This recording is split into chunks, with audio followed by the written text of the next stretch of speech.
Selamat pagi, selamat siang, selamat sore, atau selamat malam teman-teman dan Buta Mara yang mendengarkan ini. Pada saat ini, saya akan menjelaskan, mengkaji salah satu teks sejarah yang berjudul Nasionalisme, Islamisme, dan Marxisme. Pertama-tama, perkenalkan nama saya Vitus Erikson Tambayong dengan NIM saya 2513141013 dari Prodi Pendidikan Sejarah akan mengkaji kaidah kebahasaan sebuah teks dokumen sejarah berjudulkan Nasionalisme, Islamisme, dan Marxisme. Oleh karena saya berasal dari Prodi Pendidikan Sejarah, saya akan memulai saya dengan sejarah atau latar belakang teks tersebut. Teks tersebut yang berjudul Nasionalisme, Islamisme, dan Marxisme diterbitkan pada tahun 1926 oleh seorang jurnalis muda bernama Arya Bima Putra, yaitu nama pena daripada Bung Karno yang kita kenal sekarang. Nah, latar atau alasan mengapa Bung Karno menulis tulisan tersebut ialah pada tahun 1926 kita masih berada di bawah kekuasaan kolonial Belanda. Beliau lihat bahwa perjuangan kita terdiri atas tiga elemen dasar, yaitu elemen nasionalis, Islamis, dan Marxis. Beliau menyuarakan persatuan dari ketiga elemen ini untuk melawan unsur-unsur kolonialisme Belanda dan untuk tidak terhasut oleh narasi-narasi perpecahan yang disuarakan oleh Belanda.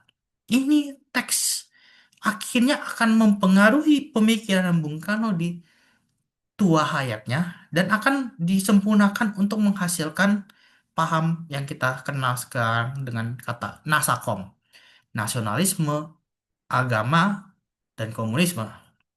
Inilah teks dasar daripada pemikiran beliau tersebut yang kita kenal.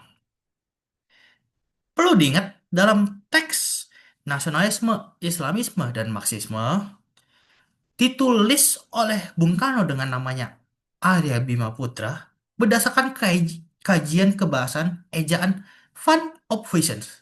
Sehingga penilaian dan koreksi yang dilakukan oleh saya menggunakan standar kebahasaan EBI, Ejaan Bahasa Indonesia, bisa dikategorikan sebagai kesalahan dalam pengejaan kata dasar.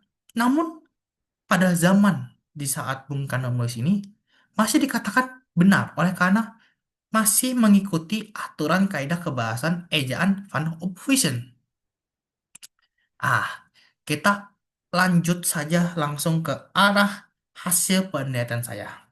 Yang saudara-saudari lihat pada saat ini merupakan potongan daripada teks asli daripada em, naskah penulisan nasionalisme, Islamisme, dan Marxisme pada koran Seluruh Indonesia Muda.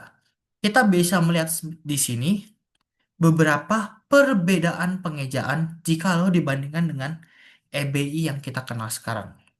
Saya izin baca, sebagai Arya Bima Putra yang lahirnya pada zaman perjuangan, maka Indonesia Muda inilah melihat cahaya hari pertama-tama dalam zaman rakyat-rakyat Asia. Lagi berada dalam pasan tak senang dengan nasibnya. Mungkin saudara-saudari bisa melihat langsung yang sudah saya stabilokan dengan warna biru, beberapa kesalahan ejaan kalau kita nilai sekarang. Contohnya dengan kata J yang menggantikan kata Y. Jang seharusnya kan yang, saudara-saudara. Ada juga fajar. Seharusnya tidak ada kata D, tapi ada. Apalagi kata cukup dengan TJ. Nah, saya akan membahas ini di slide berikutnya.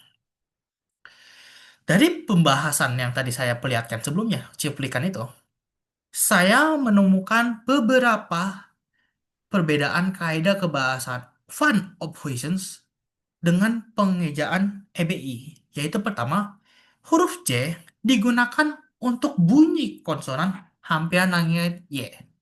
Contohnya seperti yang kita lihat, J, Jang lahirnya, seharusnya kan yang lahirnya. Nah, penggunaan huruf TJ untuk bunyi konsonan gesek pasca rongga gigi nirsuara untuk huruf C. Contohnya, mari kita lihat mana. kepercayaan. Di situ menggunakan kata TJ, huruf TJ. Sementara itu, penggunaan huruf DJ untuk bunyi konsonan gesek pasca rongga gigi bersuara, yaitu kata J, huruf J. Contohnya, DJ, Fajar. Atau contohnya kita lihat The Jakarta dulu. Padahal sekarang kita menggunakan kata Jakarta saja. Dan penggunaan huruf OE untuk vokal U.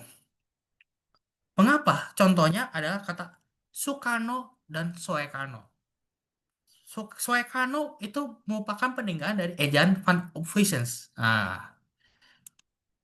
Jadi saya rasa dari teks tersebut kita bisa menyimpulkan bahwa semua kesalahan yang saya analisis melalui video ini yaitu merupakan salah penulisan ejaan kata dasar.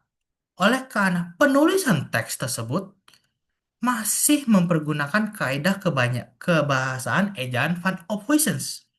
Seperti halnya J untuk menggantikan kata Y yang kita kenal sekarang dengan EBI.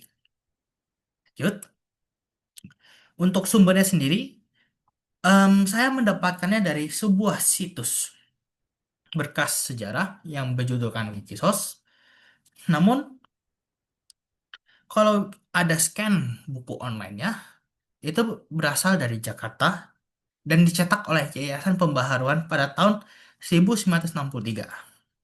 Saya berharap presentasi ini bisa membuka wawasan saudara akan perbedaan ejaan sejarah dari ejaan Van Ophuijens dengan ejaan EBI yang kita kenal sekarang.